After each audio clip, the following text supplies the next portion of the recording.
And a very, very warm welcome to the Circuit Catalunya just outside Barcelona for the final weekend of racing in the 2013 International GT Open. We've got just 2 races to go this season, and this is the longer of the races. 70 minutes of action await us around the 4.6 kilometre Barcelona circuit. It's been a long season since we started at Paul Ricard back in April. Since then we've been to Portimao, the Nürburgring, Jerez, Silverstone, Spa, Monza, and now the season finale at Barcelona.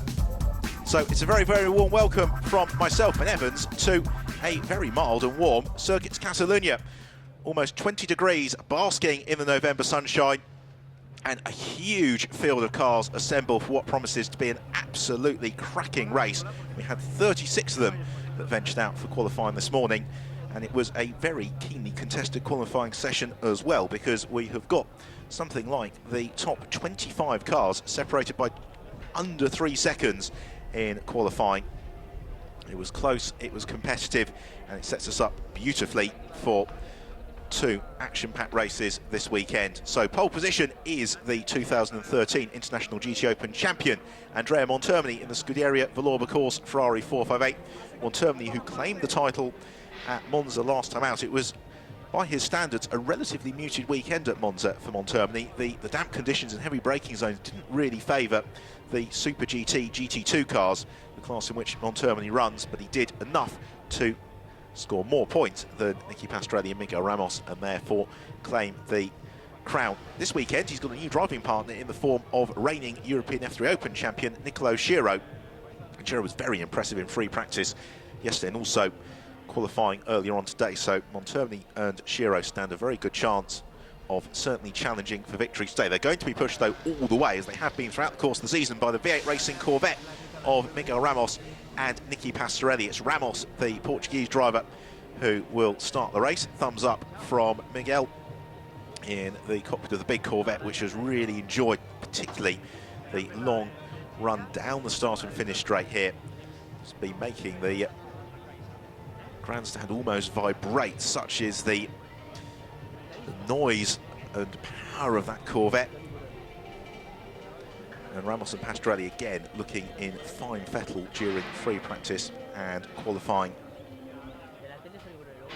earlier on. Third on the grid though, we have got a new car for the International GT Open this weekend in the shape of the Pro GT Porsche, and piloted by former single-seater star Frank Pereira, who was 3rd fastest in qualifying earlier on. There is Pereira, who in particular raced very successfully in the Chap Car Atlantic series over in the United States of America before making the switch across to GT racing, and he has been looking good all weekend. So he lines up then 3rd on the grid.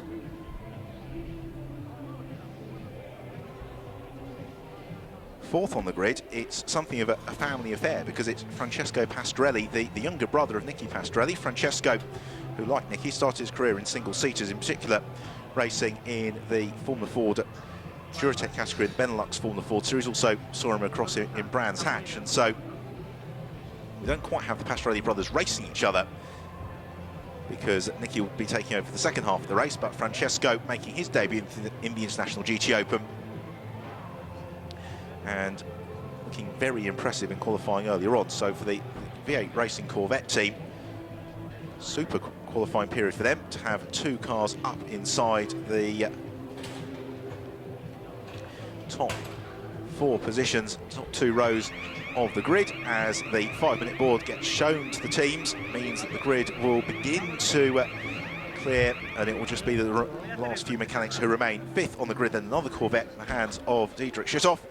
Schüthoff looking for a good weekend this weekend, because he stands currently 5th in the championship. Will very much want to consolidate 5th position in the International GT Open standings. Although the title itself has been decided, the GTS class championship battle is wide open. Any one of 9 cars could claim the GTS crown, because, to explain, there are 2 classes in the International GT Open. There is the Super GT class, which is broadly speaking for GT2 cars, and the GTS class, which is broadly speaking for GT3 cars.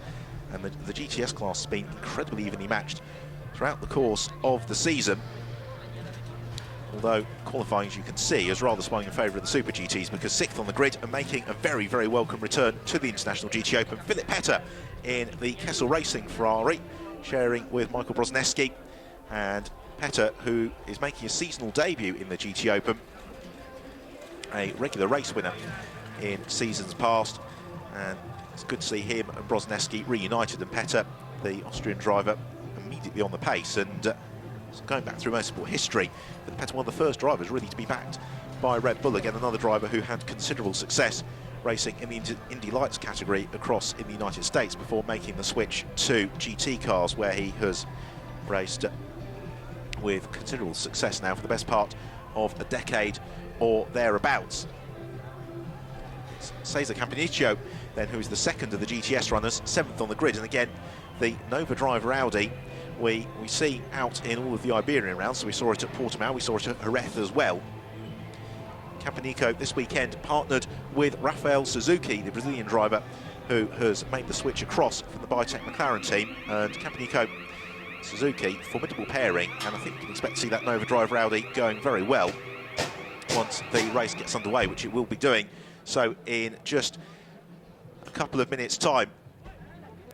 8th on the grid, and another very impressive newcomer, Kevin Chekon, who is familiar to those of you who follow the European F3 Open, because he raced in that category a couple of years ago with success. He's moved across to the Ombra racing team for this weekend, and immediately on the pace, and has been really impressing those in the know in the paddock, because it's unusual to see a driver jump into a GT3 car like the Ombra Racing Ferrari and just get to the front of the field so rapidly. So Kevin Chekon certainly turning heads in qualifying. Unfortunately, that is the sole Ombra Ferrari we'll see on track today, because the car of Joel Comathius and Mario Cordoni had to be withdrawn. A very nasty accident for Comathius in private practice on Thursday, the car going straight on at the end of the start and finish straight, absolutely destroyed. Joel is fine. He was taken to hospital for some checkups, but was discharged. He's now back home in Switzerland, and hopefully we'll see Joel Comathius back in action in the GT Open next year. And very best wishes to him for a full and speedy recovery, as we take a look then at the grid. And then pole position, Andrea Montermini, alongside him Miguel Ramos, row 2, Frank Pereira and Francesco Pastorelli. Row 3 will be Diedrich Schutthoff and Philip Petter. Great to see the Kessel Ferrari back there, and also great to see Diedrich Schutthoff going so strongly in qualifying earlier on. Row 4, all GTS cars, Cesar Campanicio and Kevin Chekon.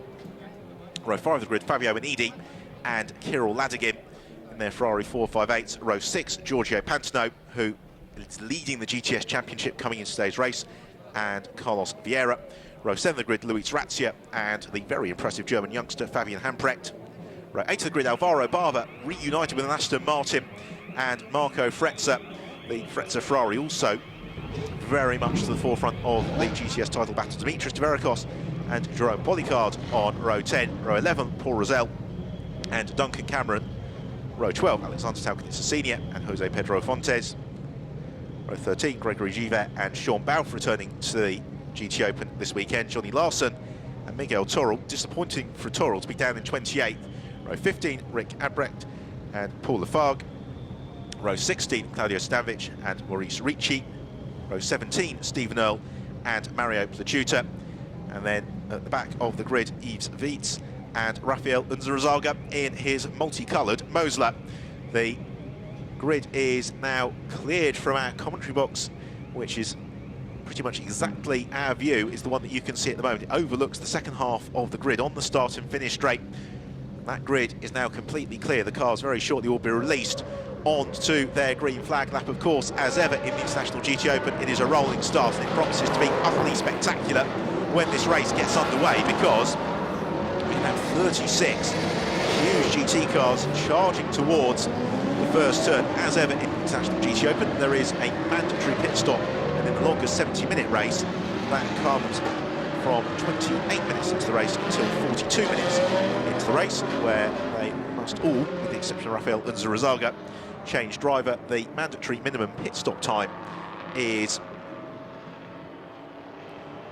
70 seconds, but then the way that success is balanced out in the International GT Open is through pit stop handicap time. We'll discuss that more a little bit later on, except to say that the Super GT cars at the very front of the field, so the Andrea Montermini and Nicolo Sciarra, they're going to have to spend an additional 45 seconds in the pits.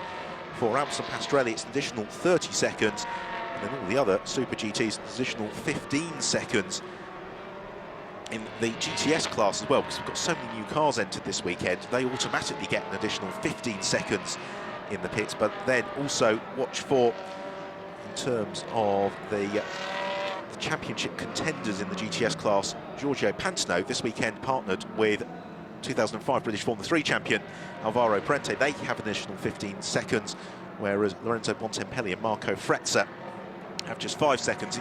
For the GTS standings, currently it's Giorgio Pantano who leads the way on 48 points. Lorenzo Bontempelli has also got 48 points, so it's Pantano, the Biotech McLaren, Bontempelli, the Kessel Racing Ferrari. Third in the GTS standings is Miguel Torrell in the Seyfarth Mercedes. He's on 39 points. Then on 37 points, we've got both Paul Rosell and Roman Mavlanov, also Michael Lyons and Matteo Beretta. So we've got the top 5 cars separated by just 11 points, and then Maxime Soulé is in 6th on 34 points. Chris van der Drift and Luis Razzia, they're 7th on 33 points, and then also Isaac Tutumlu and Dimitris Verakos mathematically could win the GTS title as well, because they're on 30 points. So we could see the GTS title claimed today, although balance averages would suggest that it is going to be very unlikely. What is very likely, though, is that we're going to be treated to an absolute thriller here in Barcelona. Qualifying in both sessions this morning that given us the grid for today's and tomorrow's races was very, very evenly matched. And therefore, as a 70-minute race unfolds, I think we can expect to see plenty of drama, plenty of overtaking on the track, and also, once those pit stop handicaps have come into effect, and a few charges up the order as well. I was talking to Andrea Montermini moments after he claimed the crown in Monza, and he was saying, delighted to have won the title in Monza because it means I can just come to Barcelona and have fun. And that's exactly what the former Formula 1 driver has done, because he's put the car on pole position. Will he be able to round out the 2013 campaign with a double victory as they come through turn 16? Montermini pacing the field as they rumble towards the starting gantry. The red lights are about to flash to green. They do now as the field are unleashed down towards turn 1. Who's going to get the jump? Is it the white and red Ferrari? Is it the all-black Corvette Miguel Ramos, or is it indeed the black and yellow Corvette of Francesco Pastorelli? They all just about jink and jostle on the brakes. Do we have any contact? I don't think we do, but they're 3-4 wide in the midfield as they somehow pick their way through turns 1 and 2. It's Montermini who leads the way. Ramos is in 2nd position. It's Franck Pereira who's in 3rd and leads the GTS runners as they negotiate turn 3 for the first time. On towards the hairpin at turn 4. Pereira showing himself in Ramos's mirrors. Everybody else is still almost 3 or 4 wide. There's Marco Frezza, number 51. So we've got somebody who has possibly slid into the gravel trap there. Certainly lots of dust being kicked up as Pereira goes second, or at least tries to, around the outside of Miguel Ramos as he heads out of turn 5 and sprints downhill towards turn 6. Yes, Pereira makes that move stick. Ramos slips to 3rd. In 4th place it is Francesco Pastorelli. 5th we've got the yellow and black Kessel Racing Ferrari of Philip Petter. He is being pursued by the black Corvette of Bert Lonk, and then it's Marco Frezza, the first of the SMP Russian Bears Ferraris. Fabio Benidi, there he is, car 56, very much in the mix, just clear of Paul Rosell in the 2nd Russian Bears Ferrari.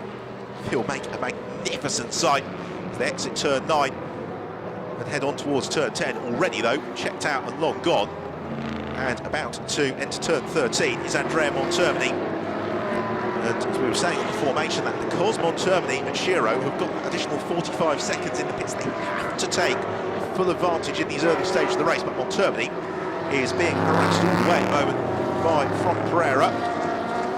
Pereira's really had one victory this year in the French GT Championship. Looking to score his 2nd win of the season. Chasing Montermini down the start and finish straight. Now we've got the rest of the field rumbling in behind the Corvettes, lying in formation.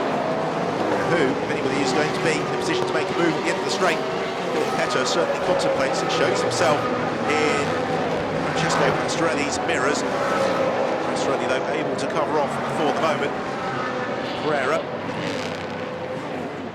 Porsche trying to move clear of the Corvette of Miguel Ramos, trying to close in on to Andrea Montermi, and this is what the International GT Open is all about. We've got a Ferrari versus a Porsche versus a Corvette. The top 3 places in the race in these very early stages here in Barcelona.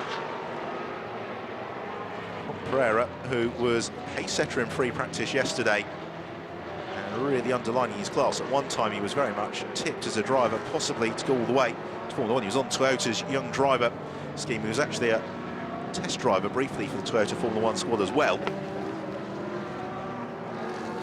He tries to just open up a little daylight between himself and Miguel Ramos halfway through the second half of the race. It's still Pastrelli in third position. Andrea Montermi leading the way, though, already beginning to open up a nice advantage over Franck Pereira, and he needs to do so because essentially once we get to the pit stops, Montermi will spend 30 seconds more in the pits than Pereira. He'll spend 15 seconds more in the pits than the third place car of Miguel Ramos, and therefore it means that he needs to take full advantage in these early stages of the race. Of course, all the cars in the International GT Open, they run on the control compound Dunlop tyre, and although the tyre is very durable, you've got to be careful with how you manage it in these early stages. You don't want to push too hard, as the remainder of the top, well, really top 20 all jinking through the chicane.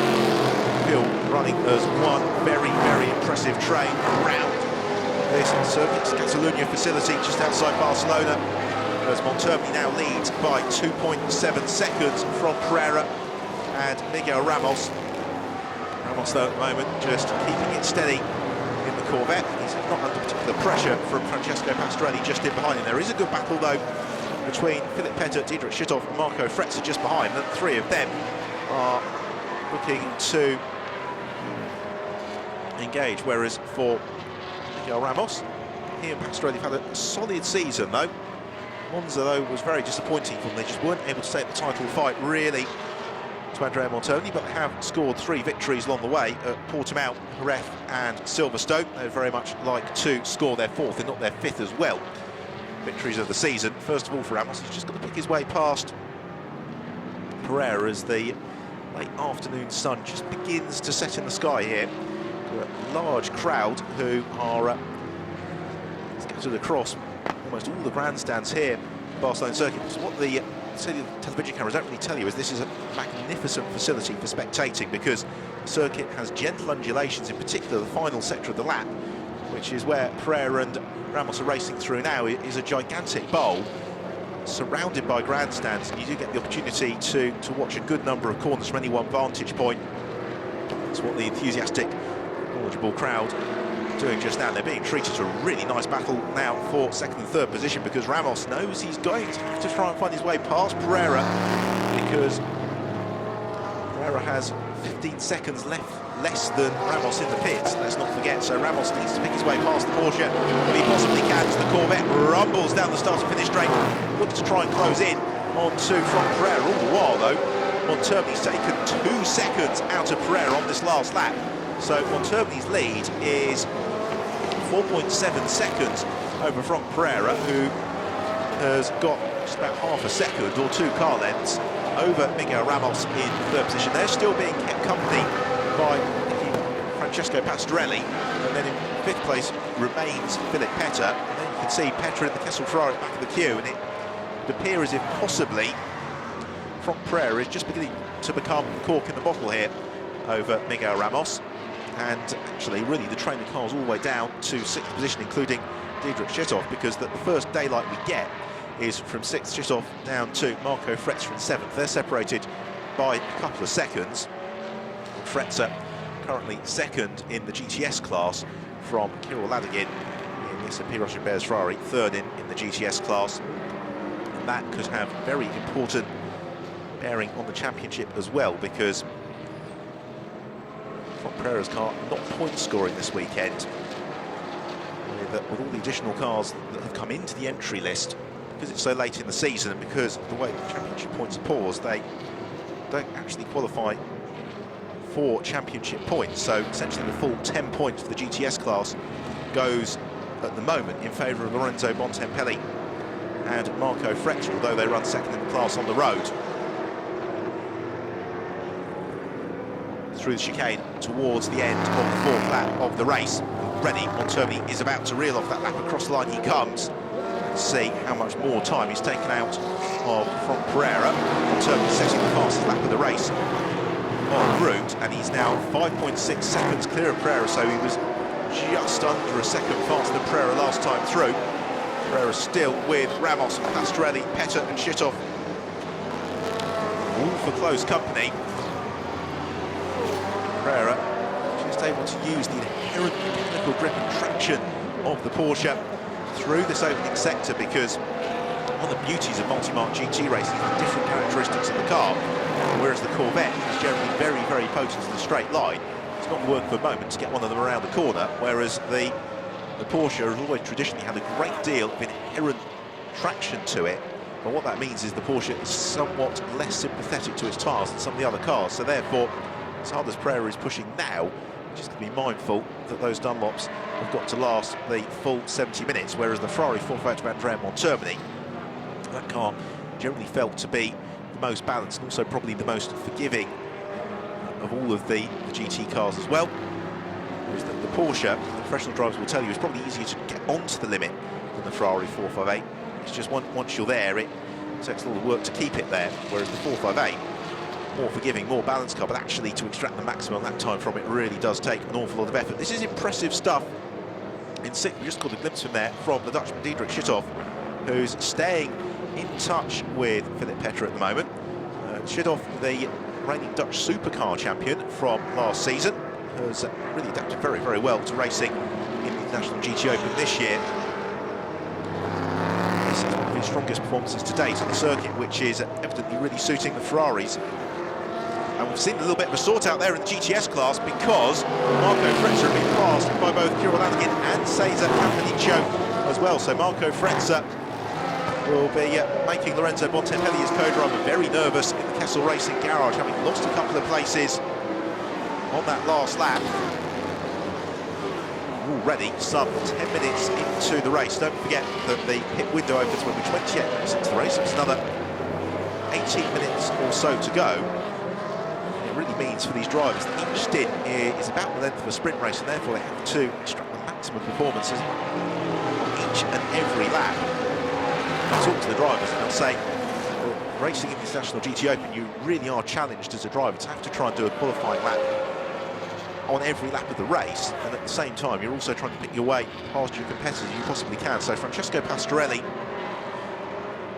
has got Philip Petter on his tail, but he's also just beginning to race himself up towards Migo Ramos. And the frustration here for Ramos is that because the Porsche has got the traction through the corners, it can possibly brake a little bit later than the Corvette, and that makes it somewhat more challenging for Ramos to get through, because he can't really do it on the brakes. So there is Marco Fretzer, who has now slipped to fourth in the GTS class. There is Campanicio just ahead of him, and then we have also got, leading the way, the former World Touring Car Championship racer Kirill Ladygin. So it's Ladygin who is second in the GTS class, and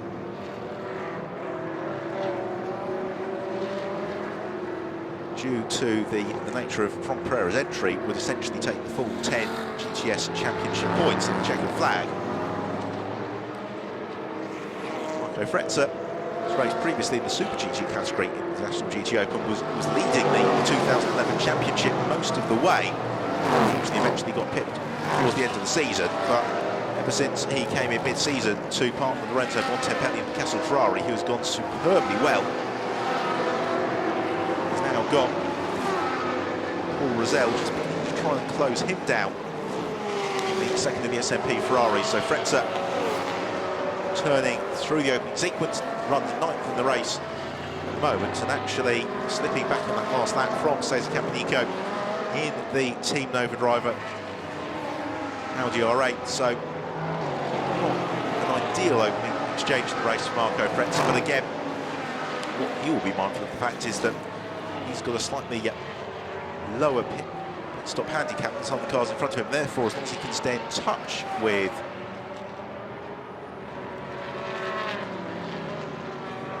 Kirill Ladygin and Cesar Campanicio, then that may be sufficient to give Lorenzo Bontempelli certainly the opportunity to fight for GTS honours in the second half of the race. For now, though, Fretzer just negotiating turns 7 and 8 in the Kessel Ferrari onto the very quick turn 9. right hand, completely blind entry. Just have to have faith that the road will come to you on the exit. So trying to close in. Cars in front of him now. It possibly, at a glance on that previous shot, we need to take another look at it. Appeared as if he was on terms with a Corvette that was immediately ahead of him in the queue. We'll find out at the end of this lap, but it's...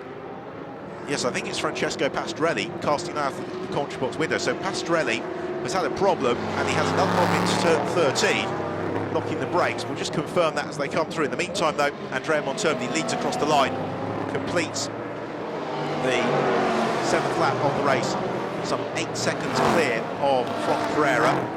He has then got Miguel Ramos behind him. Then it's Philip Petr. So Francesco Pastorelli has dropped back from that group, as we rather surmised that he might have done. So frustrations for Pastorelli. We've also got, looks to monitor, the yellow flag out at turn 7, which they will arrive upon fairly short order at the moment, as the front runners really battle for second. Exits turn 3 on towards turn 4. We've still got 4 of them very much in contention, including Philip Petr. It's great to see Petr back in action here. Michael Brozneski, race winners last year in the International GT Open, in particular at Brands Hatch. They mastered the damp conditions. Petr a little bit quicker than Brozneski. Often was able to put that car into genuine contention for victories and podium finishes, and that's exactly what he's doing at the moment. As they go through turn 7, whatever the incident was, would appear to have resolved itself. And now that Petr's not got Francesco Pastorelli ahead of him, he can set his sights on Miguel Ramos, and they've still got Diedrich Schittoff there as well. So it's the Ferrari 458 sandwiched by the Corvettes, the 3 of them all chasing down the Porsche of Franck Pereira, who, despite all the pressure that's been thrown at him, has maintained that second position. If anything, is now just beginning to eke out a very slight advantage over Miguel Ramos. Gap from second to third. In the last lap, it was just over a second. It would appear to be a little bit more than that, possibly, as they're about to complete their 8th lap of the race. This lap has already been reeled off by Andrea Montermini, and this is what we've come to expect from Montermini. Here's the group behind them there. We caught a glimpse of Francesco Pastorelli as Philip Petr lining up for the move on Miguel Ramos. Fight for 3rd and 4th, and Pereira, yes, was 0.3 of a second faster than Ramos last time through. Philip Petr, though, can't take any advantage of that slightly slower lap from Miguel Ramos, though he did close the gap right down to turn 3. Can't really overtake there, but it's the natural G-forces. You can see it's forcing the Corvette of Miguel Ramos just to slither around a little bit, and that could be opening Philip Petr as he thinks about challenging into turn 4. He can't quite do it. The gap between the pair of them closes down, though, significantly. He's come out of turn 4 on towards turn 5, and Petr thinks about diving to the inside as well. He can make the pass into turn 5 just if your rival's prepared to give it to you. I'm not entirely convinced that Miguel Ramos is all minded to do that, but he's now having to drive fairly defensively here as Philip Petr begins to wind up the pace. Just wonder whether or not that's because Petr can see Franck Pereira now beginning to drive clear in second position. Also be being told by the team on the radio that Andrea Montermini is the best part of 10 seconds up the road now. Is Petr going to be quite close enough to challenge into the hairpin at turn 10? Nope.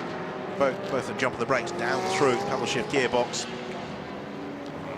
Then begin to pick up the pace into turn 11 and then turn 12. And again, Philip Petr right underneath the rear spoiler of Miguel Ramos. He brings the gap down to just a couple of metres. It extends again then on towards turn 13. The car's locking up.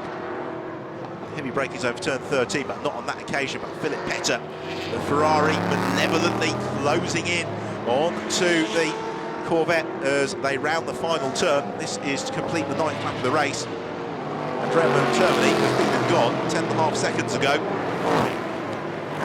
And finally, Miguel Ramos can breathe a sigh of relief. He allows the mobile earthquake of the Chevrolet Corvette to try and pull clear of Philip Petr's Kessel Racing Ferrari as they accelerate down the start and finish straight. But then it was turn 3 last time where Ramos just seemed to be a little bit unstable in the Corvette. Is it the same this time? Let's look for movement at the rear of the car. It's a little bit more grounded on that occasion, but you could just see a very slight flash of the brake lights from Philip Petr. He's obviously got a lot more corner speed than the Corvette. He just can't quite, as yet, craft the opening to pick his way past Miguel Ramos, who again exits turn 4 quite slowly in the Vodafone Corvette. Hugs the curbs at the inside of turn 5, no way through there. The result for Philip Petter, and then sprinting downhill through the quick kink of turn 6, then the left, then the right, turn 7 and 8, before climbing uphill towards turn 9.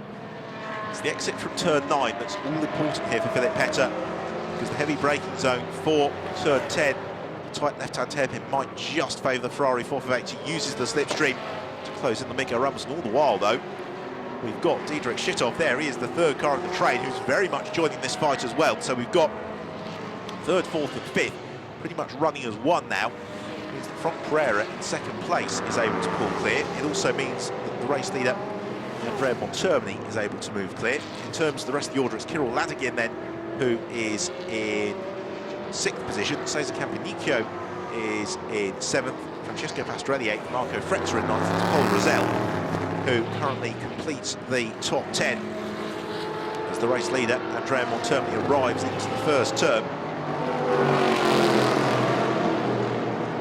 Reeling off the laps metronomically at the moment. We're 10 laps into the race. He leads by 11.2 seconds. Circuits Catalunya, somewhat bittersweet memories for Andrea Montermini. He's had many successes here racing in GT cars, but of course he also had that horrific qualifying crash in his Formula 1 debut with the Simtech team, from which he was fortunate to escape. He hurt his feet and ankles quite badly. Nonetheless, it was a horrendous incident. Now Montermini, Law of course Ferrari team, perfectly poised to potentially round off the season on a very, very high note, because this is exactly what Montermini needed to do. Bearing in mind he's got that additional pit stop handicap time, he wants to build as much of a buffer as he possibly can, because then that makes the task for Nicola Schiro, when he takes over for the second half of the race, just a little bit less onerous. Even so, Schiro's going to have to work hard. So there you see it, 11.2 seconds Montermini's advantage over Franck Pereira. Well, that have gone out further still through the first couple of sectors on this lap. Indeed it has, but fractionally so.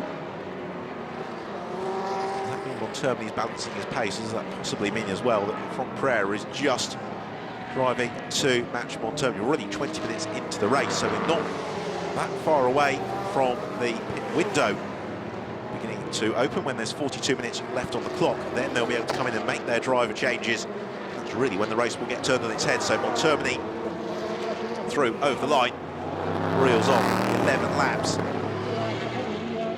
Very back of your shot there, you can see Franck Pereira. That's not Pereira, that's a back marker. Then we have Pereira, who has still got Miguel Ramos trying to stay on terms with him. Philip Petter frustrated, getting a very, very good view of the tail section of a Chevrolet Corvette, which isn't really the view that Philip Petter would like. He'd much rather have empty asphalt ahead of him. Fortunately for the time being, Petter has to content himself with 4th position. Following in behind Corvette, he turned then. Kessel Ferrari being reeled in by the second of the black Corvettes. That's Diederik Schittoff, who driving very impressively here to stay in touch with the two cars in front, because over the course of the season we've generally seen that Miguel Ramos is a little bit faster than Diederik Schittoff, but not today. Schittoff really performing very strongly. Philip Petter, a driver who goes very well here at Barcelona, we saw that last year, the season finale, and for Petter just to have jumped straight in to the Kessel Ferrari. He's not been reunited with that car since the tail end of last season. To be really on the pace, very, very impressive stuff. But can he elevate himself on past Miguel Ramos into the top 3 in the race overall, and possibly think about chasing down Franck Pereira? As well, he's just not quite close enough to make the challenge. The next group of cars behind is headed up then by Kirill Ladygin. He's got Francesco Pastorelli just in behind him, then Cesar Campanicchio. That is the fight for 6th, 7th and 8th position. Ladygin, not one of the drivers, incidentally, who's in contention for the GTS crown. All the expected GTS title contenders are scattered throughout the field. The driver probably, though, to draw your attention to, we've not seen anything of him, though, is the safe path Mercedes' Miguel Toro, who, if you recall, qualified 28th on the grid. He's up to 14th position, so he's essentially passed half the cars that he needed to do. It's working out, but over a car a lap at the moment, Miguel Toro on this passing, so very impressive stuff from the safe half of Mercedes. A little bit lower down the orders again. Philippe Petter showing himself to the mirrors of Miguel Ramos's Corvette. Ramos, though, far too experienced, far too widely a driver, probably to hold any truck by that. At the same time, Philippe Petter, I imagine, is largely unconcerned by the presence of Diedrich Schitthoff, as long as he doesn't give the Corvette an opening. I don't think he's going to quite be able to find his way past. What this does, though, represent is real frustration for Philippe Petter, because it means that he can't afford to take a risk, maybe on a 50-50 move, to try and pick himself past Miguel Ramos. He needs to be absolutely confident the move is going to pay off, because otherwise we would see Schitthoff poised to pounce. And say, sort of just beginning to start to ask a question or two of Philippe Petter, sandwiched between the Corvettes. Therefore not really quite able to take advantage of the section of the circuit where the Ferrari's at its strongest, because ultimately his corner speed, particularly through the high and mid-speed corners, is always going to be matched to that of the Corvette and Miguel Ramos immediately in front of it.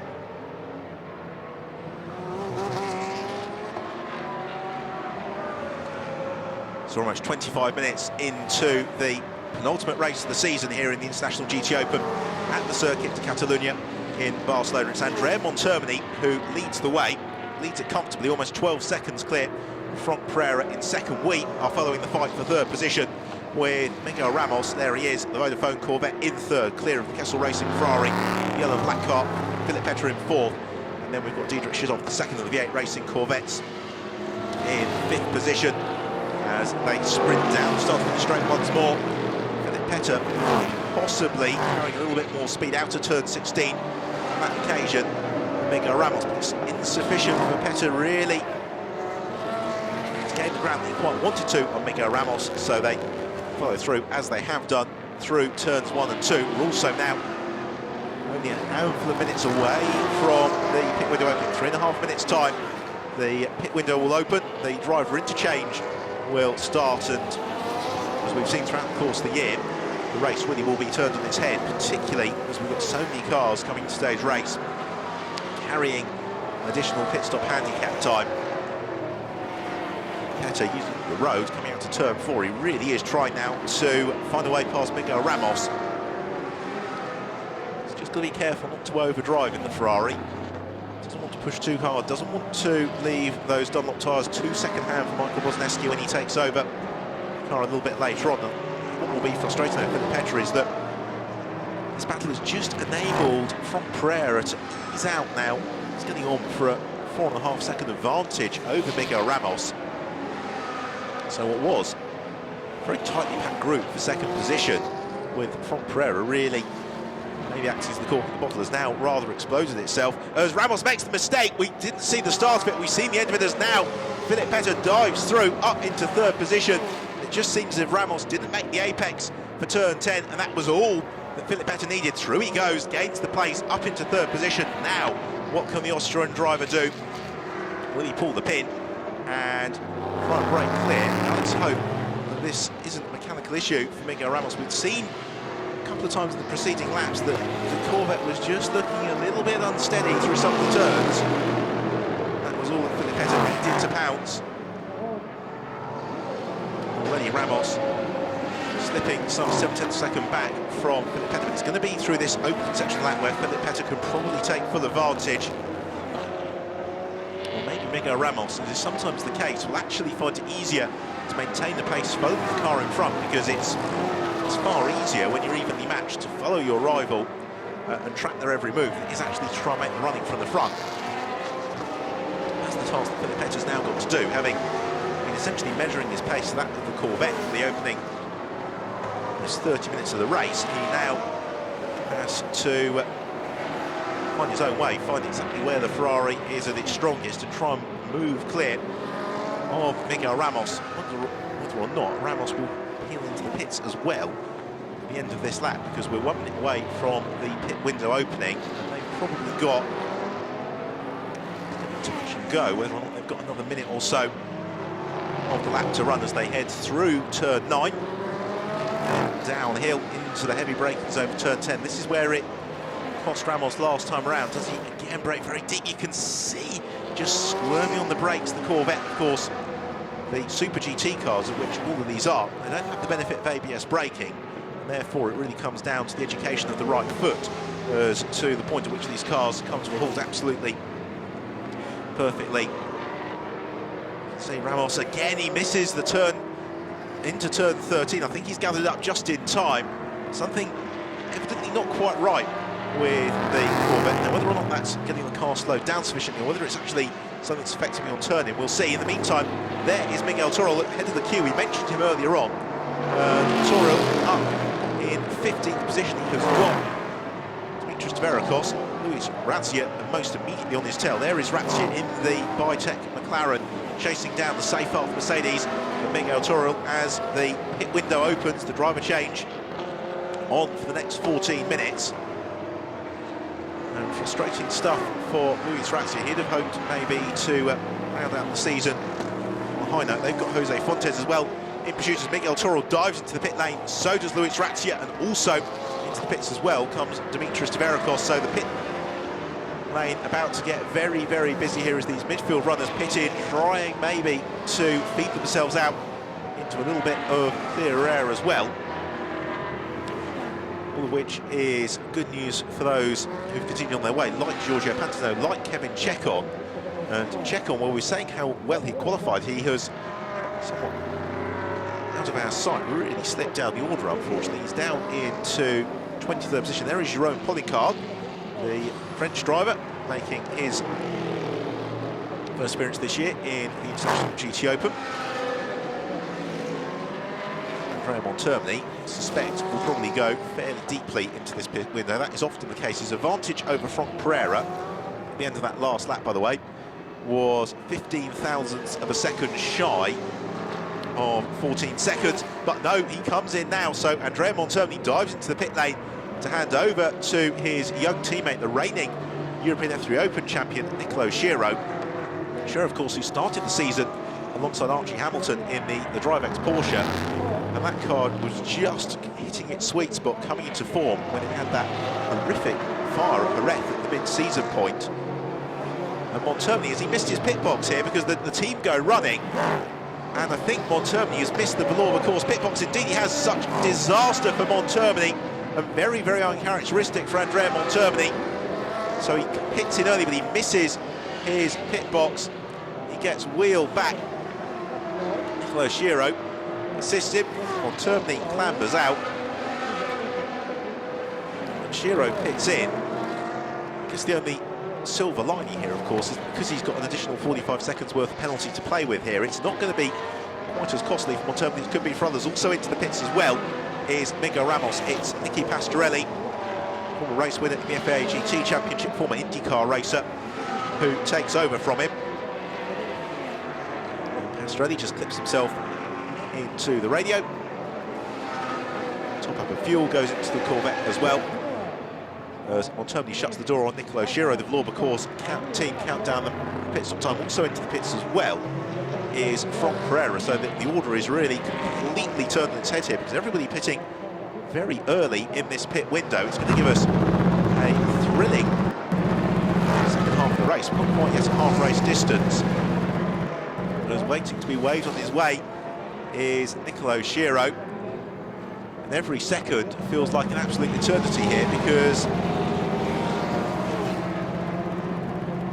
they are waiting to go. So is Nicky Pastorelli. He gets the thumbs up and heads on his way. Now, has he think Schiro's out ahead of Pastorelli? Indeed he is. So Andrea Montermini did exactly what he needed to do in his stint. He has catapulted Nicolo Schiro out of the pits ahead of his principal Super GT class rival.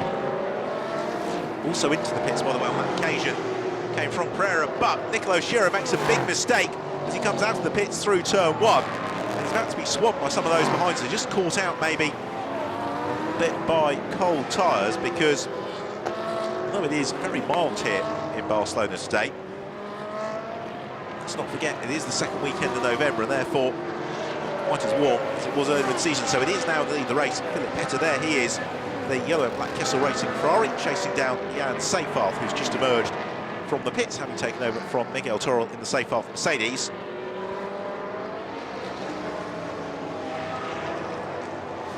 I'd imagine that probably Philip Petter will go towards the tail end of this pit window before he comes in to hand over to Michael Brozneski, and this could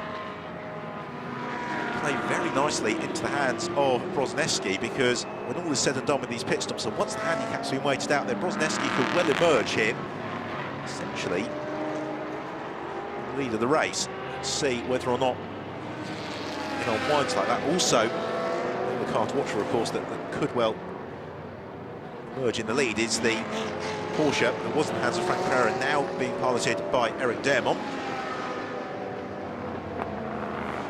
I suspect that probably by the time the pit window's worked itself through, it will be Brozneski and Dermont towards the head of the field, and then with the rest of them trying to chase down. For now, though, Philip Petter is leading the way, second position, also not into the pits as of yet is Dean Richard. In third place is Francesco Pastorelli, fourth place Cesar Campinico, fifth place we have got Kirill Ladigan, and Philip Petter is going to take the Kessel Racing Ferrari over the halfway point in the race. And there, ahead of him, is the V8 Racing Corvette of Nicky Pastorelli.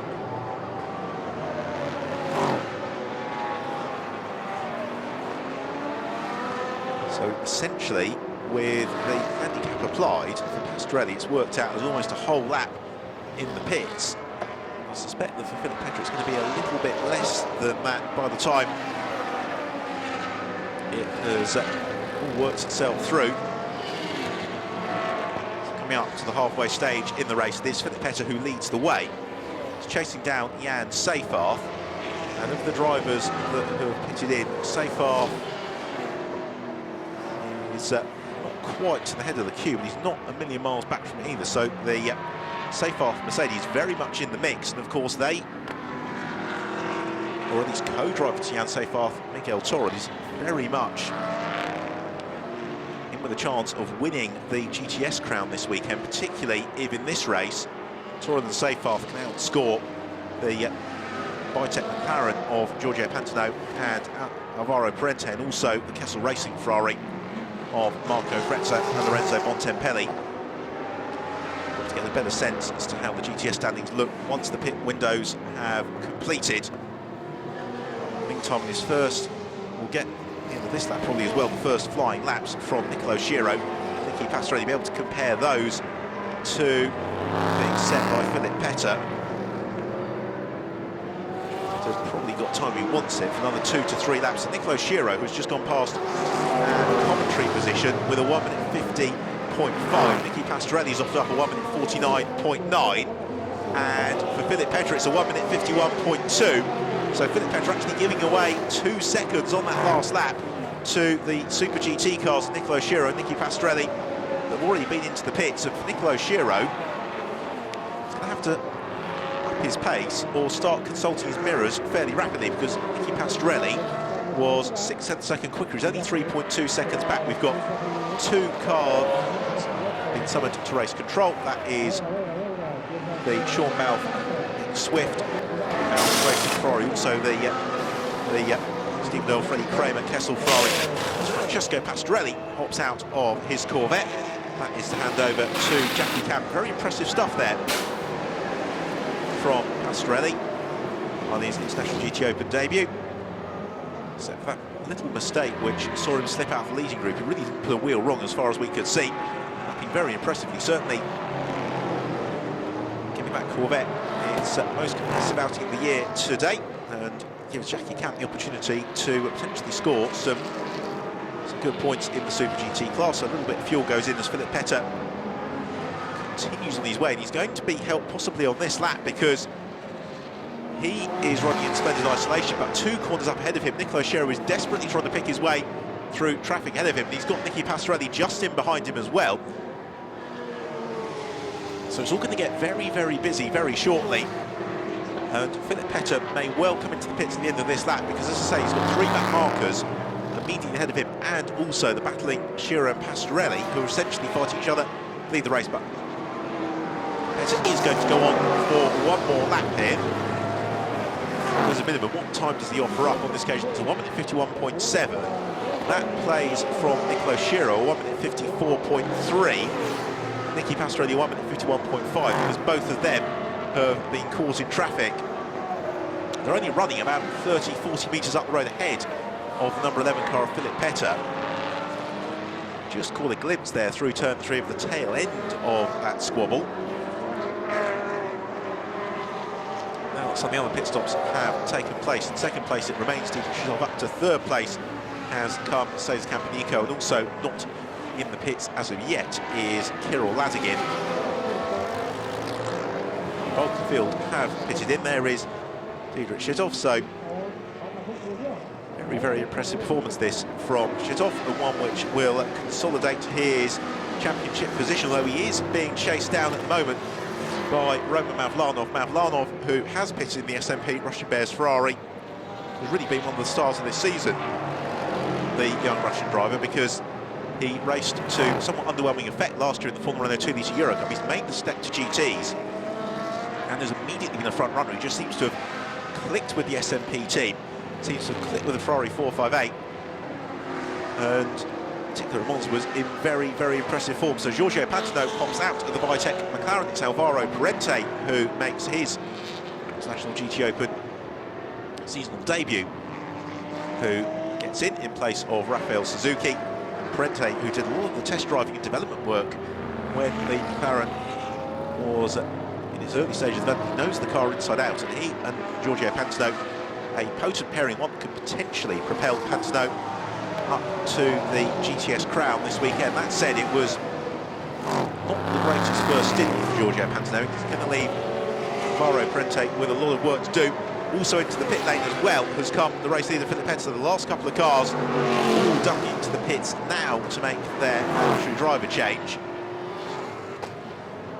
So it's going to be in this lap when we get a sense as to whom is where, because all the cars that are in the pits stationary. There is Philip Petter, who walks clear. Michael Brzezinski takes over. They are all essentially sitting there whilst other cars are trying to chase down the advantage that they may have. But Longin taking over from Dietrich Schützoff. Very impressive drive that. Schützoff, probably his drive of the season, has been going faster and faster as the year has gone on. In particular was very impressive. That's slightly less so for Roman Mavlanov, and that's not what Dietrich Schützoff wanted on his in-lap, elbowed aside by the Russian Bears Ferrari just a couple of corners away from pit entry.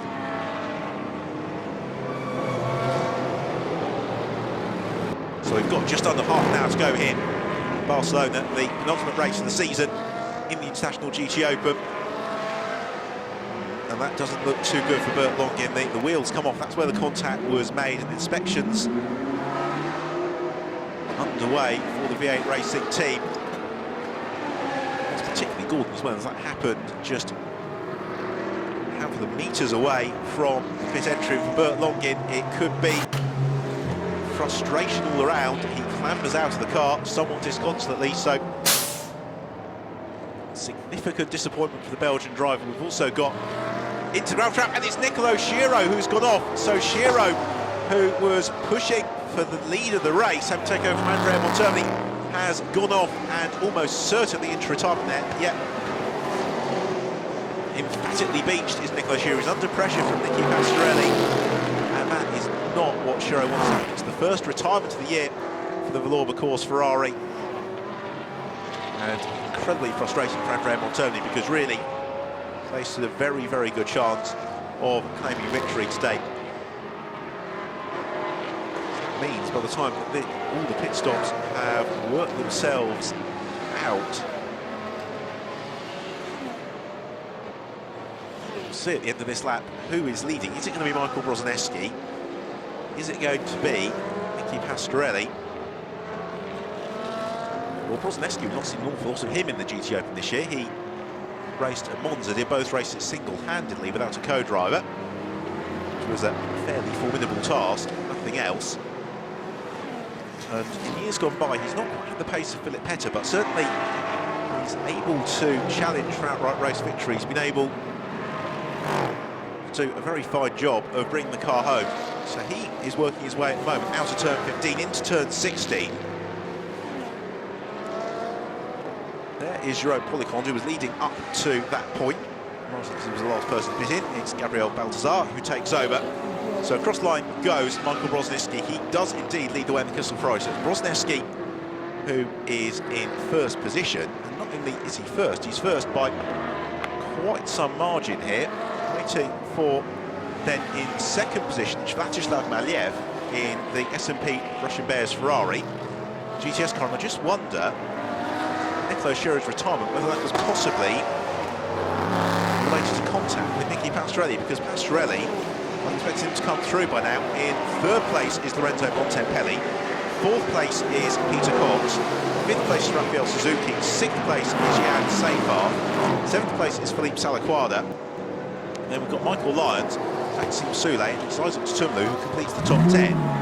And no sign of Nicky Pastorelli. So Pastorelli and Schiro both have fallen by the wayside. We can account for Nicolo Schiro because he was in the gravel trap pointing the wrong way. But Nicky Pastorelli, it's something of a mystery. And this is all very, very good news for Michael Brozniewski, because with 26.5 minutes to go, his lead over Václav Milev in the S&P Ferrari is 17 seconds, and then in third place it's Lorenzo Bontempelli. Now this is very, very good news for Bontempelli, because essentially he can add 8 points to his GTS Championship standings. As things stand, that would give him a total of 56 points. And that might just, as things stand, be sufficient to give him the GTS crown today.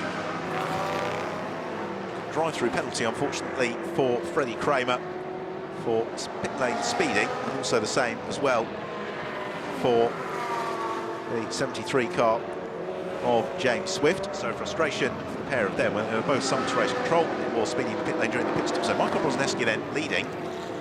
23 laps are complete. See Peter Cox go wheel to wheel with Felipe Albuquerque.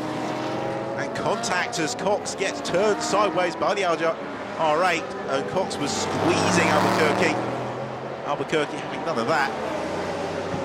So there wasn't really an awful lot of room there for Albuquerque, other than going straight across the curb. But Cox rotating from contention, and that, again, is potentially very, very good news for Lorenzo Bontempelli, with an eye towards the GTS crown. So on that last lap, Brozniewski was almost exactly a second quicker than Milev in second position.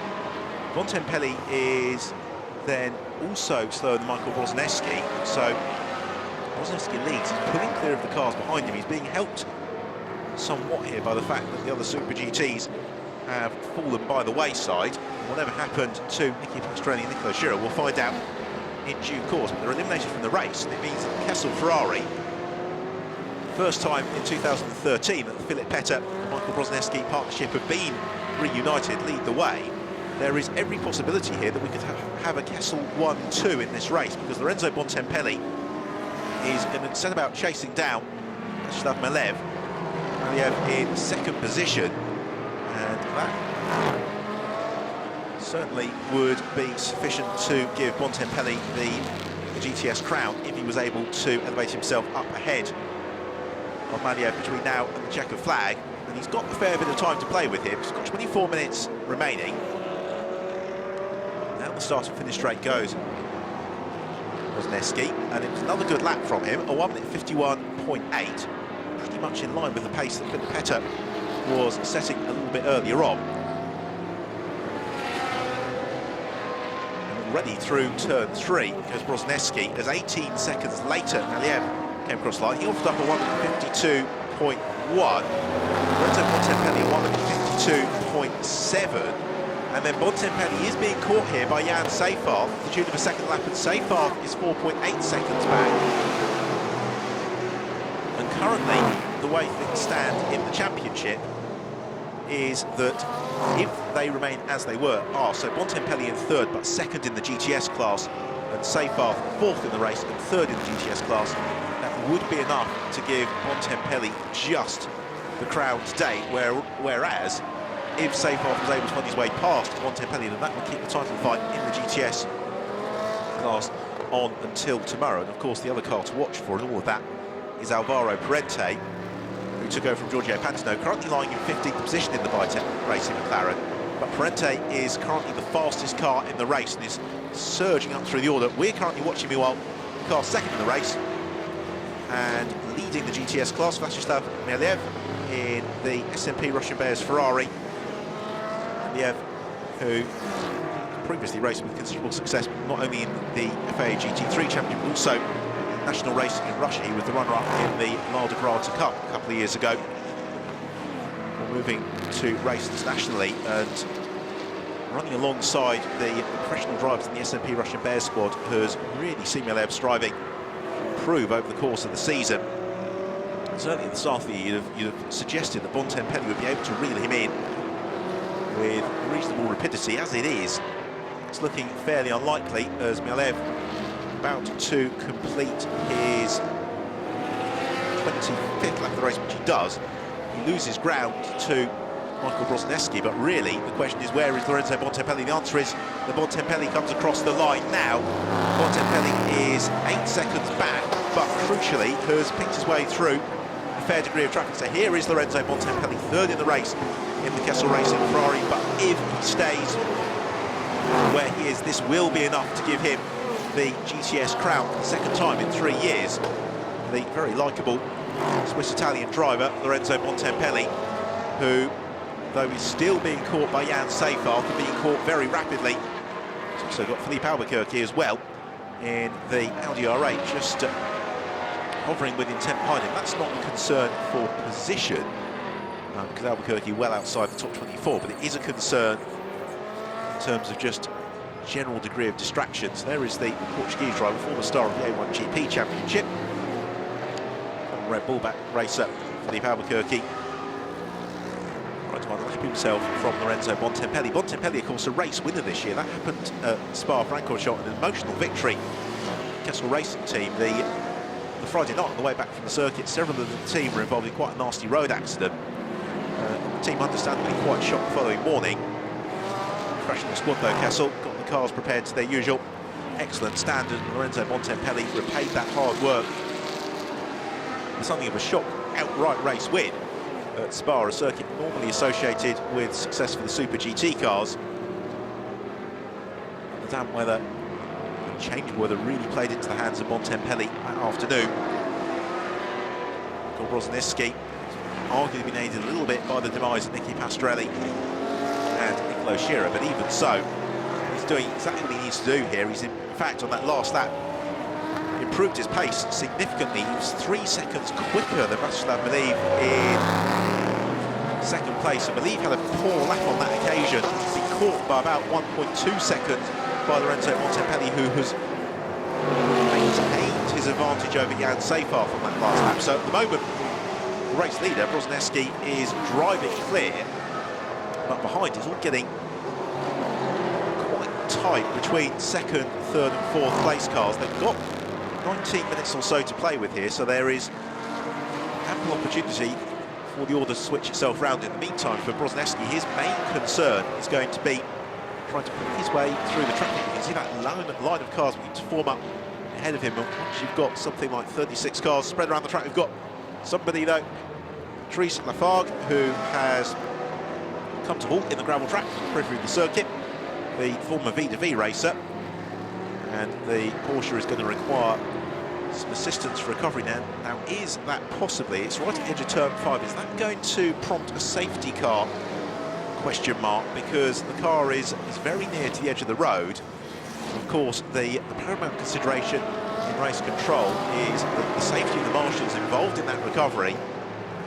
And with the car spread out across the road, there's a problem there for Jan Seyfarth. Seyfarth goes through the gravel trap, and that could be decisive in the GTS Championship. We didn't see the start of it, we see the end of it, and Seyfarth rejoins, but some way down in the Mercedes. Now, was that a mechanical issue? It's certainly a mechanical issue now, because you can see that the front left wheel is disconnected from the suspension. Now, what happened? Possibly mechanical failure on the way into the corner. As he gets the car slowed down, it would be an uncharacteristic place for Seyfarth to make the mistake, but certainly some sort of suspension failure would appear to be on the front left corner of the car. And disaster for Jan Seyfarth, who limps now back to the pits. and that puts Miguel Toril, Seyfarth's co-driver, out of GTS title contention.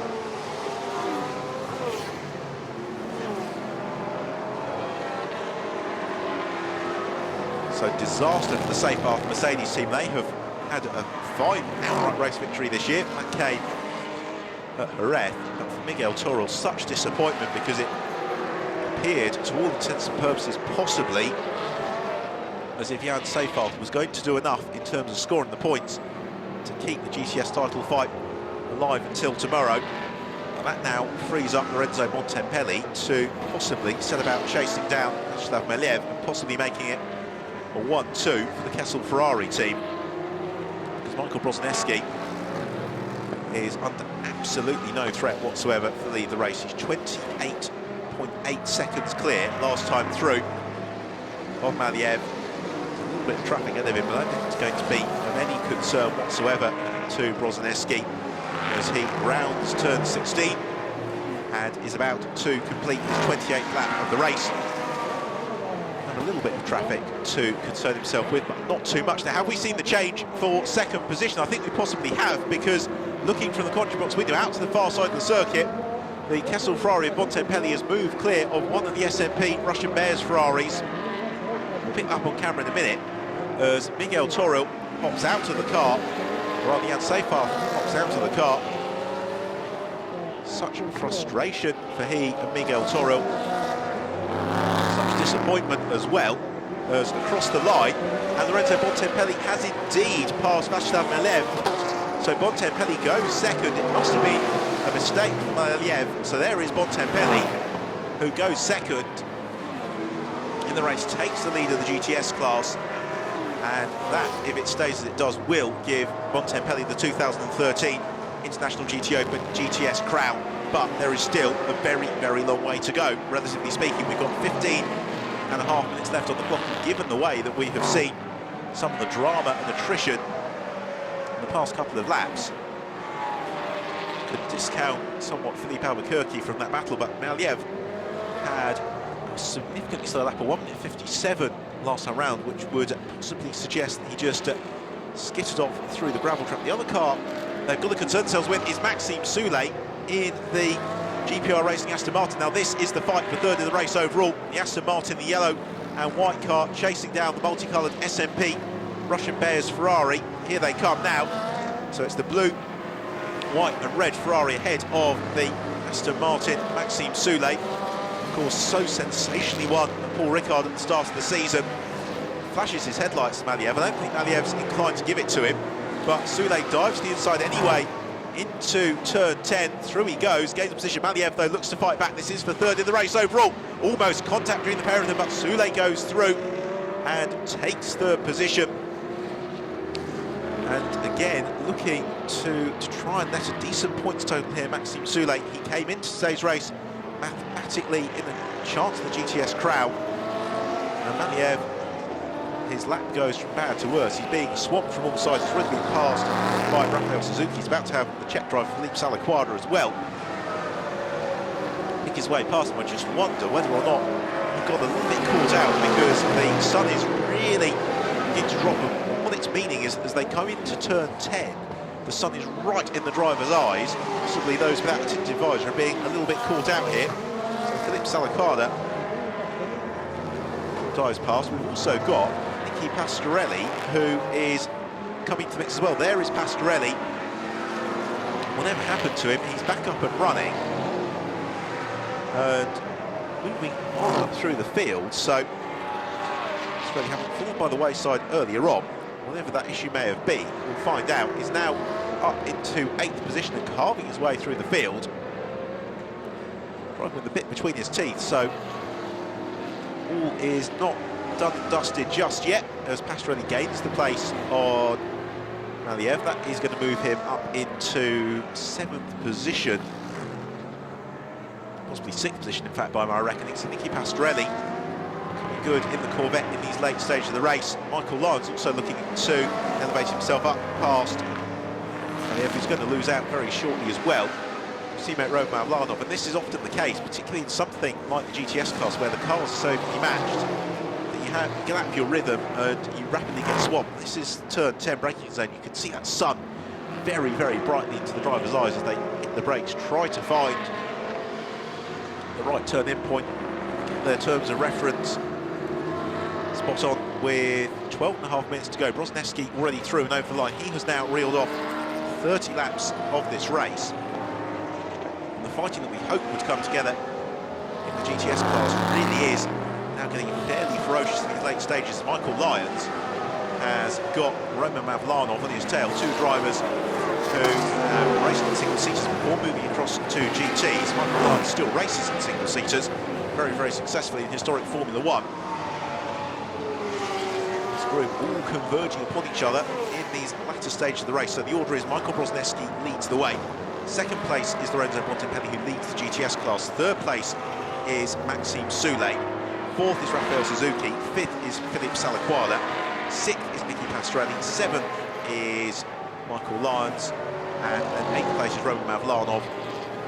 Ninth is Václav Malev. And then Peter Cox, after that altercation with Philippe Albuquerque earlier on, completes the top 10.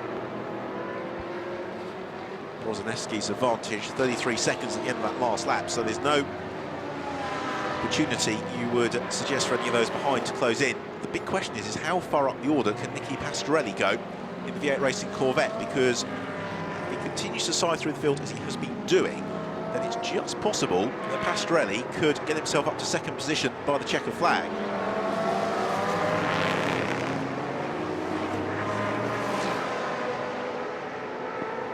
Because his deficit to Lorenzo Bontempelli was only 7 seconds last time through, so Brozneski has been and gone. The challenge for Pastorelli, though, is going to be a number of cars that needs to pick his way past between now and the checkered flag. Lorenzo Bontempelli in second position, leading the GTS class, has now got Maxime Soulé directly behind him, because Soulé has picked his way past Philippe Albuquerque, put the lap in Albuquerque. We continue to follow the race leader, Brozneski, as he quite rightly is being fairly cautious in traffic. Meanwhile, the fight for second is just going to cross the start and finish line. Bontempelli's advantage over Maxime Soulé is down to 1.5 seconds. Soulé is 1.7 seconds clear of Rafael Suzuki. Then it's Philippe Salaquada in fifth, with Nicky Pastorelli in sixth. So there is Bontempelli. You can see the queue of cars lining up behind, and Pastorelli has moved up into fifth position ahead of Philippe Salaquada. That happened into turn one. So Nicky Pastorelli, can he get himself onto the podium here? If so, that would be a remarkable performance.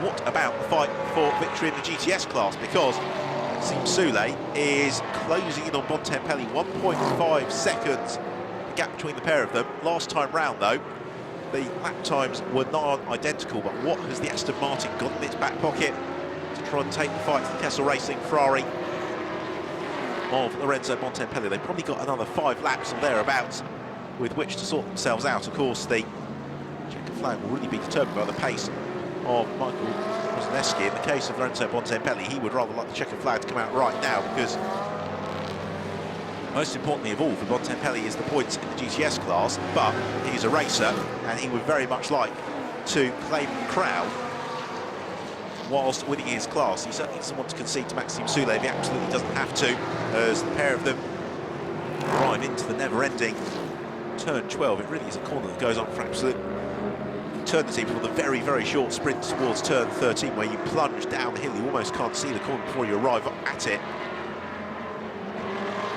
Michael Brozneski, though, he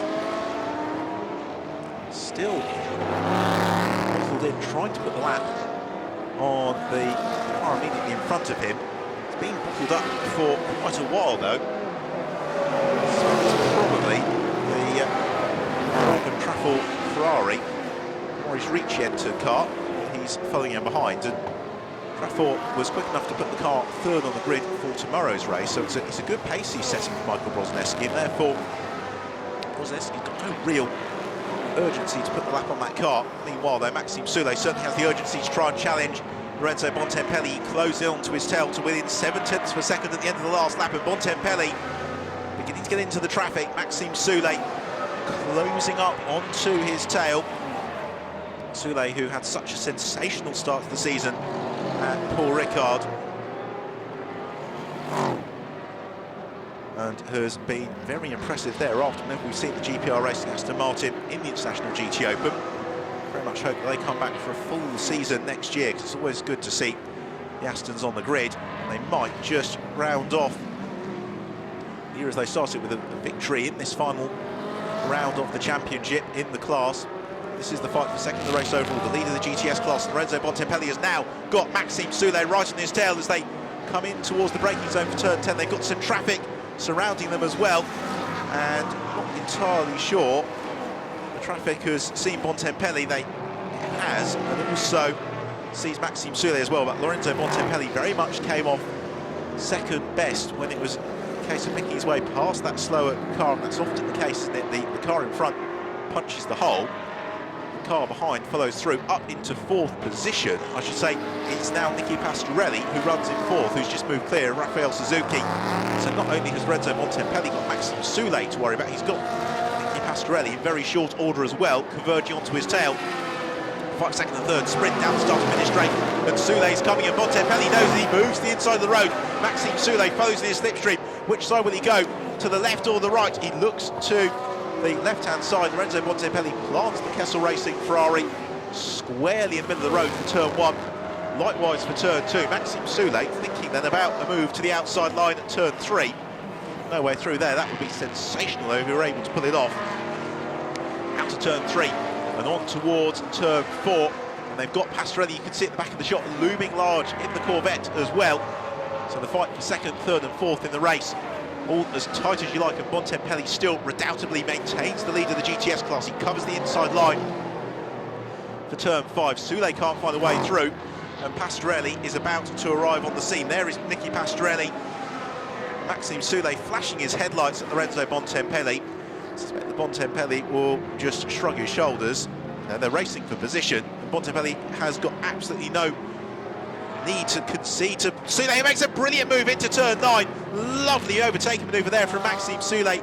He set that up perfectly, boxed out Bontempelli. He couldn't turn and take the apex, and Bontempelli drops from second to fourth, because here comes Nicky Pastorelli very late on the brakes. The Corvette shudders to a halt into turn 10, and Pastorelli goes third and sets off in pursuit of Maxime Soulet. However, Lorenzo Bontempelli, with the demise of Miguel Torrell's car, that means that it's still sufficient to give him, by my reckoning, the GTS Championship today, because the top 5 cars in the GTS class will score points. To be quite close though, because Alvaro Parente has worked his way up to 11th in the race overall. So Parente only needs to gain another 3 or 4 places to keep the title fight going tomorrow. That's not beyond the realms of possibility. All the while though, Michael Brosneski heads the field, as he has done really ever since the pit window worked itself out. It's Montaletna, the Austrian driver, who he is chasing down the Letna BMW Series May, but being able to put that lap on Morgan Trafford. Brosneski's lead of 35 seconds, that is absolutely no concern to the Polish driver, because even if Nicky Pastorelli gets himself into second position and past Maxime Soulet, he's unlikely to go much further than that, because in just under 4 minutes there's absolutely no way that Nicky Pastorelli is going to reel in the best part of 40 seconds. So for Michael Brosneski, this is likely going to be the start of the penultimate lap of the race, because it's going to cross the line with 3.5 minutes left on the clock. They're lapping in a lap time of a 1 minute 53 second bracket. So Michael Brosneski goes through, reels off his 35th lap of the race, and we've seen the change out of sight of the camera for second position. So as Brosneski negotiates the traffic, can say from what we can see from the commentary box window that Nicky Pastorelli is now in second place ahead of Maxime Soulet. Yes, there we see it. So Pastorelli up into second position. Soulet slips to third, still leads the GTS class. Lorenzo Bontempelli is in fourth, but should, with second in the GTS class, away from the other results falling, be able to claim the GTS crown with that second place in class finish. So Pastorelli will investigate after the race as to exactly what it was and saw him and Nicolo Schiro. Casey Schiro retired. Casey Pastorelli dropped so far down the order suddenly. He has recovered remarkably well. He is up into second position, be it some 35 seconds back from Michael Brozanevsky. Brozanevsky and Philip Petter could scarcely believe, you had said to them this morning, they were going to win today. But it's now looking increasingly likely because there is just a lap time and change left on the race clock. It means that Michael Brozanevsky, when he crosses the start-finish line next time, it will be to start the last lap of the race. Philip Petter is arguably one lap too many because he would just like checker flag to come out right now to signal the victory for himself, Michael Brozanevsky. Kessel Ferrari, there is going to be one further lap to negotiate here at the Circuit de Catalunya. It's going to make it, in totality, a 37-lap race. It's been a race full of drama and intrigue. And is it a race that has possibly got one more twist in the tail? We will find out as into the final lap of the race goes Michael Brozanevsky.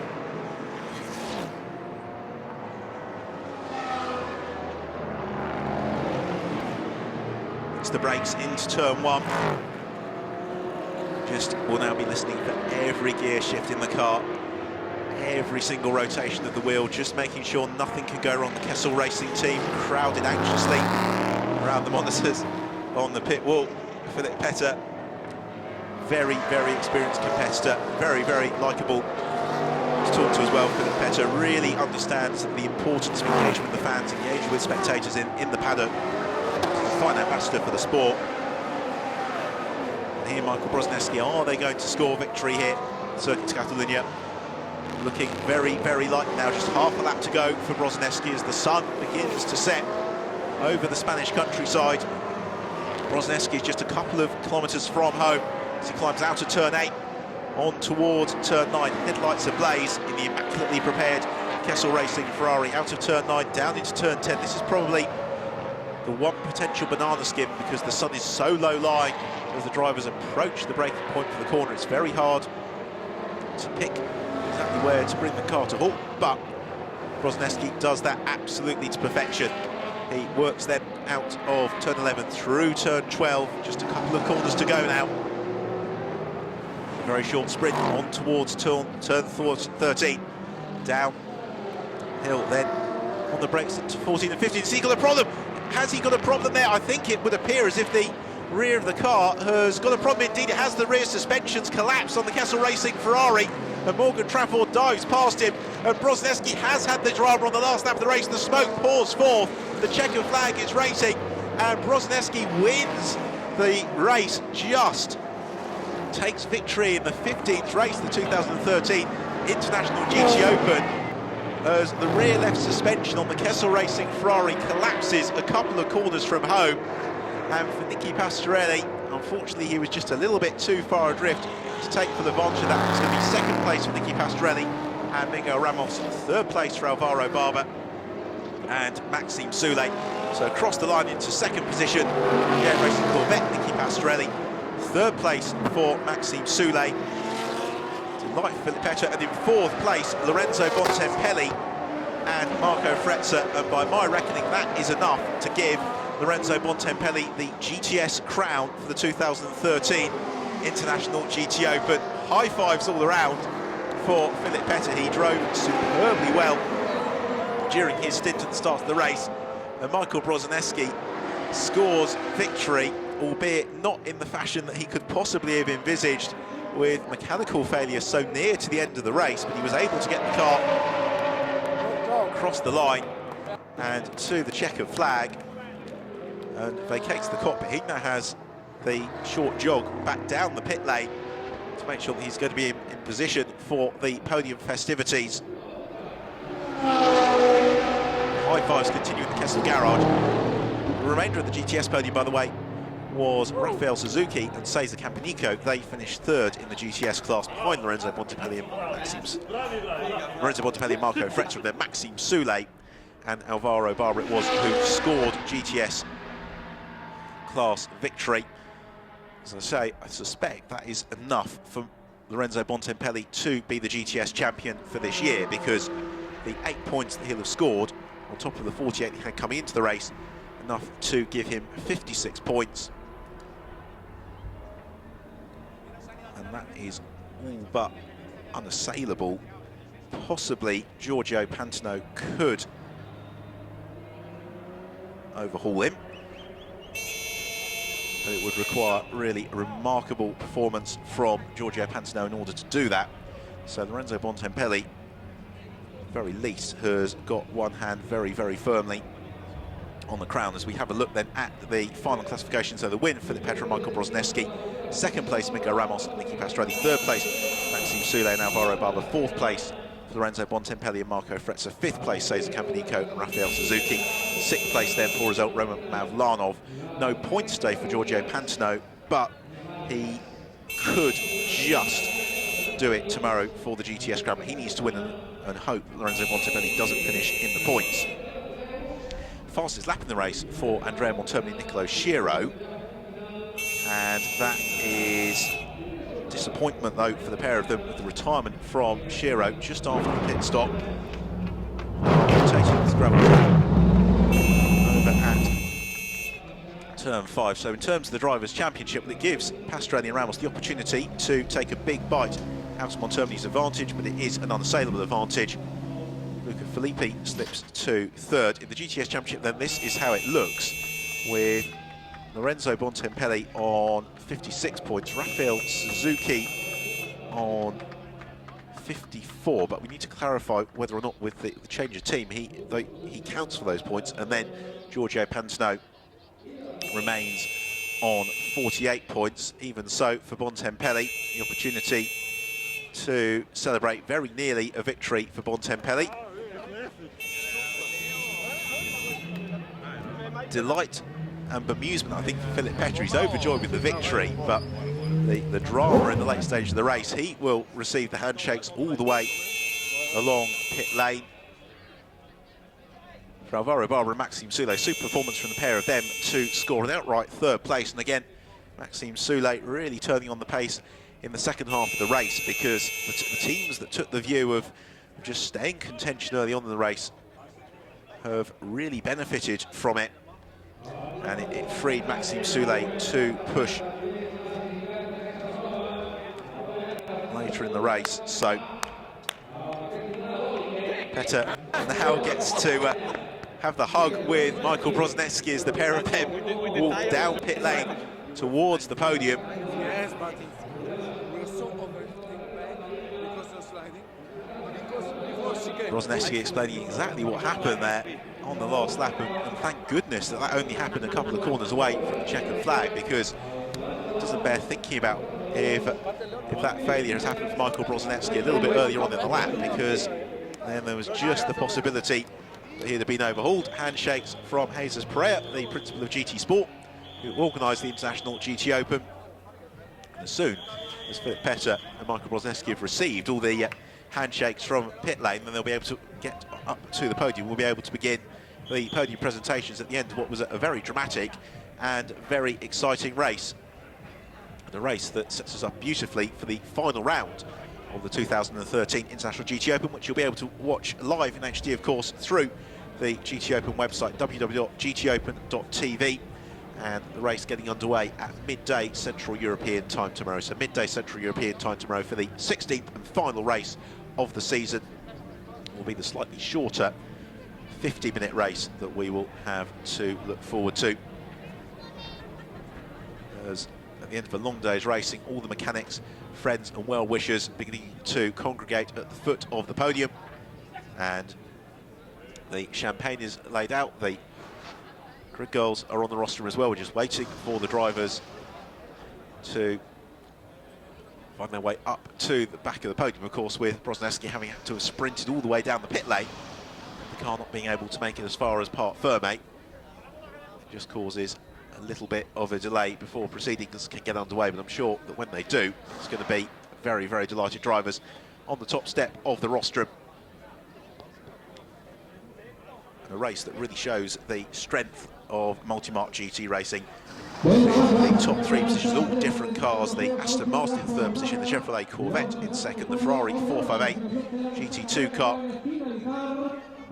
of Brozhneski and Philip Petter claiming victory.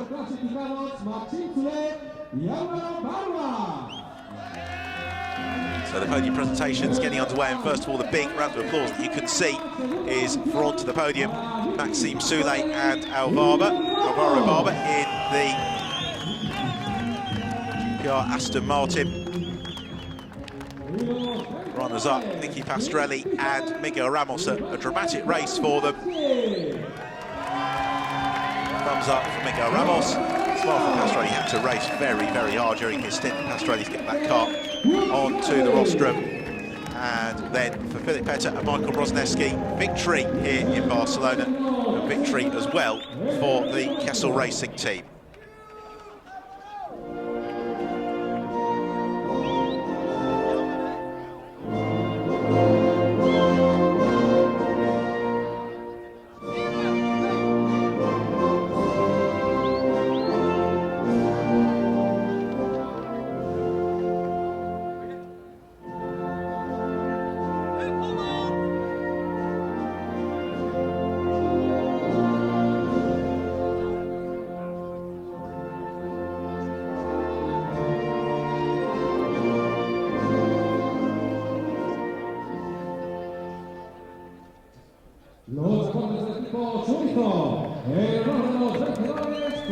Swiss national anthem for the Kessel Racing team. On with the presentation of the trophy, so for Barber and Soulé.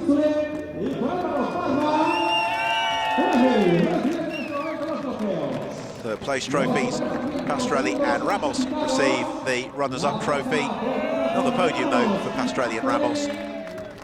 And then for Petter and Brozhneski, the spoils of victory. Same for Kessel Racing as well, the winning team.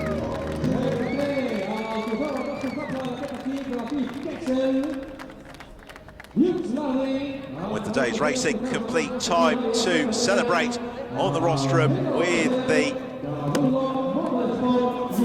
champagne.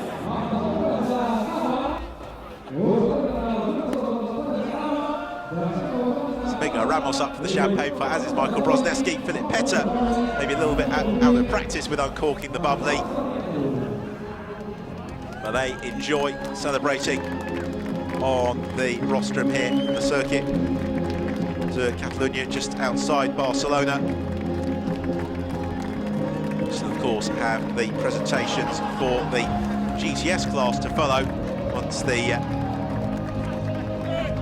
champagne battles for the race overall have been completed. Celebrations for Michael Brozhneski and Philip Petter. It was a perfectly managed race for them.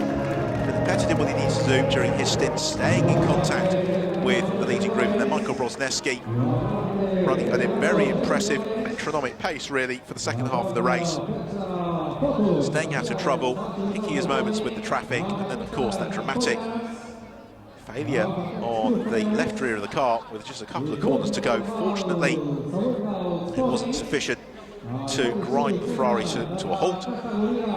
Brozhneski able to limp the car through to the line and score a famous victory. It's great to see Brozhneski and Petter back on the top step of the rostrum in the International GT Open. Celebrations for the GTS class about to get underway. In third place it was the Nova driver Audi of Cesar Campanico and Rafael Suzuki. Suzuki in particular doing very well to jump from the Bitec McLaren across the Audi R8. Super performance.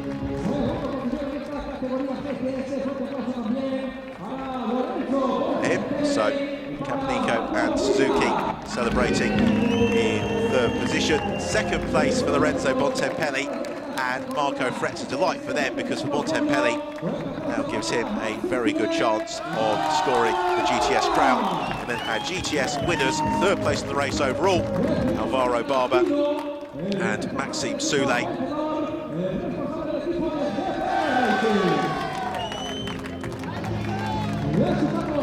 The Aston Aston Martin squad, the winning team in the GTS class.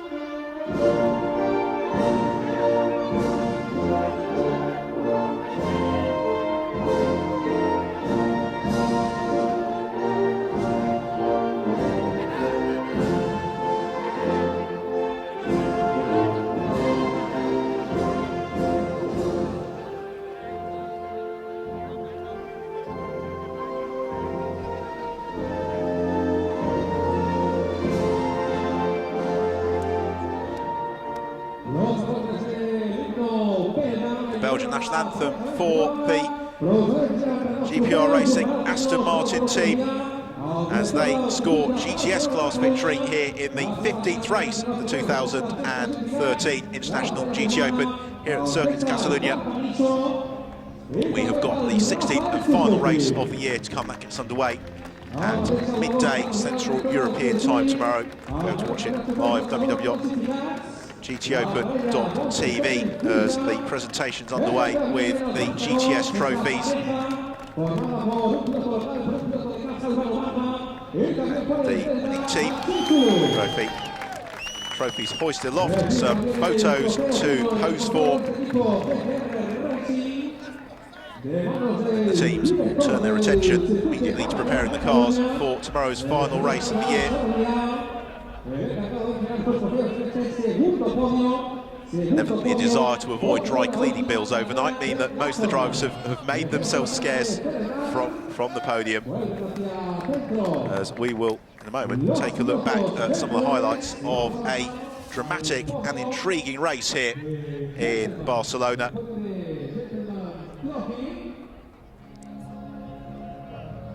The sun beginning to set over the circuit. So let's have a look then at the highlights. Well, huge field, 36 of them assembled on the grid, and it was always going to be a dramatic start to the race. And that is exactly how it transpired. It was Andrea Montermini who made the early running and was able to break clear of Miguel Ramos in the opening stages. Further back though, it was fast and frantic behind. Frank Pereira was also an early start in the Porsche, running second for much of the first half of the race. That mistake from Miguel Ramos allowed Philip Petter to pounce, moving clear of the V8 Racing Corvette. Andrea Montermini uncharacteristically making a mistake in his pit stop, missing his marks in the Villorba course Ferrari before handing over to Nicolo Schiro. It was unfortunately though to be a fairly short race for Nicolo Schiro, because once he emerged, he was retirement into the turn 4 gravel. That and a delay from Nicky Pastrelli promoted Michael Brozneski into the Kessel Ferrari, having taken over from Philip Petter.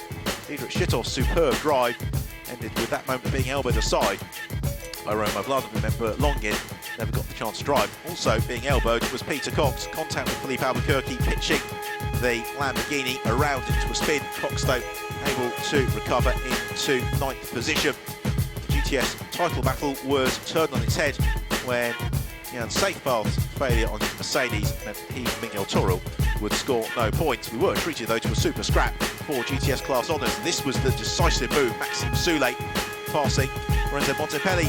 So failure on Michael Brozneski's Kessel Racing Ferrari with just a couple of corners to go. But it was Brozneski and Kessel Racing who took the win in round 15 of the 2013 International GT Open, the 16th final race of the year we've got to look forward to tomorrow.